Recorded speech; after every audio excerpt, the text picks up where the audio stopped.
welcome back to my channel, A Bookish Heart with Shauna. Today I'm doing my April wrap-up. So I have 4 books to talk about, and that's about the average that I read in a month is 4, so that was a good reading month for me. March was not good. I did not do a March wrap-up video because I did not finish any books in March. I did read in March, but I didn't get any books finished. It was a very slow month. I had a lot of things going on.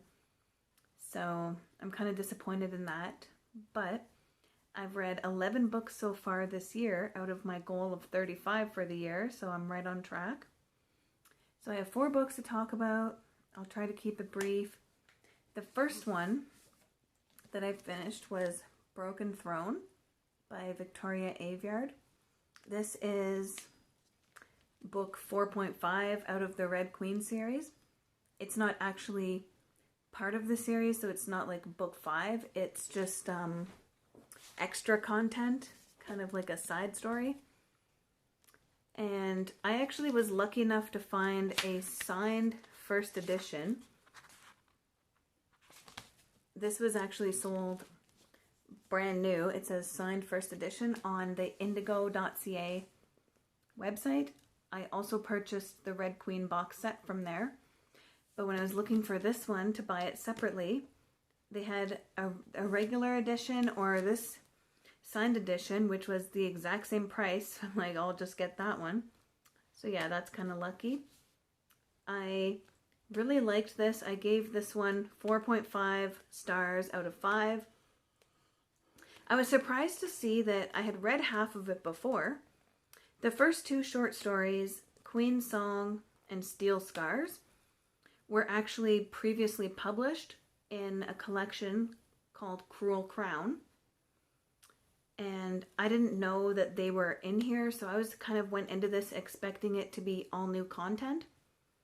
And then as I was reading it, I was like, oh, I think I've read this before.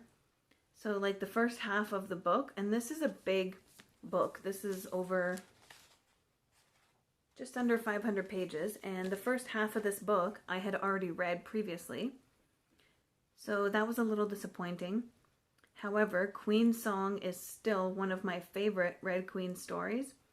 I definitely didn't mind rereading it, and I definitely hated Elara during the rereading as much as I did the first time. I would totally fight her. She just drives me absolutely nuts. And she actually reminds me of the Red Queen or the Red Woman from Game of Thrones, Melisandre, who every time I look at her, every time I know she's coming on the screen, like my blood starts to boil, and that's how I feel about Elara in here. So yeah, I did not really, it definitely gave me a lot of feelings. If that's a sign of a good author, if they can write a good villain and someone that you just absolutely despise this character. It hits you. You have so many feelings. Even after reading this twice, it still hit me as hard as it did the first time. I guess that's a sign of good writing. So I loved all the new content that was in here. It's a mix of maps and documents by, I think his name's Julian, Corianne's brother, which are on purple pages. They're like kind of different files that he's collecting about the history of their world. And then in between there's like extras about Evangeline and her story about how she's doing in her new life. So we got a follow-up of a lot of the characters. There's something nice, something in here for Maven fans that I actually really liked, and yeah, I really enjoyed the new content in here, and this was definitely a good read. That's all I'll say about that. Definitely check it out. The second book that I read was The Marble Collector by Cecilia Ahern. This was supposed to be read during March for the Irish Readathon, but I didn't get to it, so I still wanted to read it. I got it from the library, so I read it during April. So this author is Irish. The book is actually about her father, the character's father, like this man, and his life growing up in Ireland with, I think, 5 brothers. And it talks about as a child he loves marbles, and marbles have an important meaning in his life. And then the chapters are told from 2 different point of views. So some of them are talking about the dad Fergus as he's growing up. And then some of them are about Sabrina, which is Fergus's daughter. So like a present timeline. And she's basically trying to unravel the past. And so the timelines kind of overlap. So I liked this book. I gave it 4 stars. It was interesting. The backstory was definitely my favorite part. The Sabrina part was okay. I felt like the story would have been just as good without it. Not that I didn't like it, but it wasn't as good as Fergus's story. That was the part that really grabbed me. His Irish family and their dynamics, the way his brothers and family interact, their crazy pranks they do on each other and their dynamics. That was really interesting, and how the marbles played into it and had so much meaning for everything in his life. So, yeah, so there is a small trigger warning in this for child abuse in the beginning when Fergus is not treated so nicely, but it's not like a major theme throughout the novel. Yeah. Then the 3rd book that I read was actually an audiobook that I listened to. It's called Indian Horse by Richard Wagamese. It's a Canadian book by a native author, and it's very centered around hockey. So it's about this young boy. He grows up like through the he gets taken off the reserve basically and goes to like a residential school run by Catholic nuns and priests, and he's not treated very nicely, and he has a lot of bad experiences there and being torn away from his family. So it's based on a lot of important historical events that happened in Canada's history. And then he basically gets taught to play hockey while he's there and realizes he's very good at it. And then it starts the plot focuses mostly on hockey, how he develops his skills. There is trigger warning for like sexual abuse and also racism.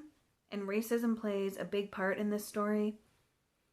It's about how the other players and society view him. None of the white hockey teams want to play against the natives, even though he has such good talent. And at a couple points in the story, there's actually talent scouts from like the NHL that are in his town looking at him and a couple other kids, but it's like he gets passed over because he's native, and there's like a discrepancy, and it's considered a white man's game. So he has to play in like a native league and find other teams to play against. So yeah, it's just about that. It was a little slow at times. It took me a while to get through it, which could have been just because on audiobook. I would like to try to read this book in a physical copy. I think that would help me get into the story more. But I did like it, but it wasn't like extremely captivating where I just had to keep going. It was an okay story, so I gave that one 3 stars. And then the final book that I read in April was actually from my Bite Me Box unboxing video. So it's a romance. I featured it in that video. It's called Taken by the Alpha, Knotted Omega series by Laxmi Harahan Scarlet Brook. That's her pen name. Her real name is Laxmi Harahan, and she writes as Scarlet Brook. So this is a fairly short novel, but the text is very small. This was okay. I rated this 3 stars. The cover is nice, but this is not a style of book that I normally read, like this type of romance. So it wasn't really my thing. It was good enough to interest me for me to finish it. There's trigger warnings for severe violence, rape, toxic relationships, things like that. So definitely don't read it if that bothers you. And it was very just overly sexual. It seemed like the first 1/3 of the book was like a drawn out sex scene. It's like they haven't even met yet, or they just met and they're having like 70 pages of sex. Like, the plot was not that strong in this.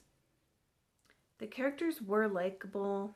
Like, you did kind of feel for them. The main characters, Zeus, and the girl, Lucy. They were fairly well developed characters. And their banter back and forth was amusing.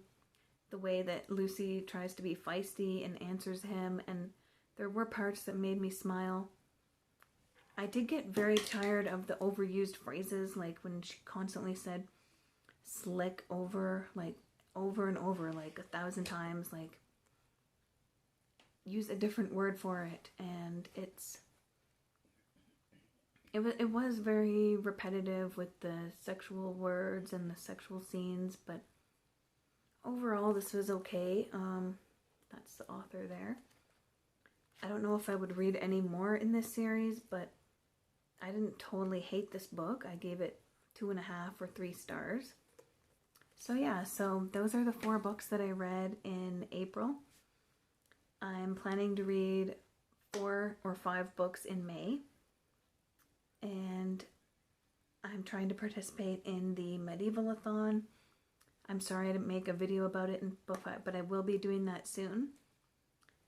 Thank you for watching, and I'm now, as I said, I'm now at 11 books out of 35 on Goodreads, so I have to keep up this pace. That was my April wrap-up. So we had one 4.5 star book, the best one of the month, which was Broken Throne. 2 3-star books, Indian Horse and Taken by the Alpha, and 1 4-star book, Marble Collector. No 5 stars this month, although Broken Throne, I debated giving it 5 stars, but the fact that, like I said, half the book I had already read really threw me off, but I did love this book, so yeah. Thank you so much for watching. Check back soon. I have a lot more content coming, and welcome to May, which we made it through April. This is level 5 of Jumanji. Stay safe, stay healthy.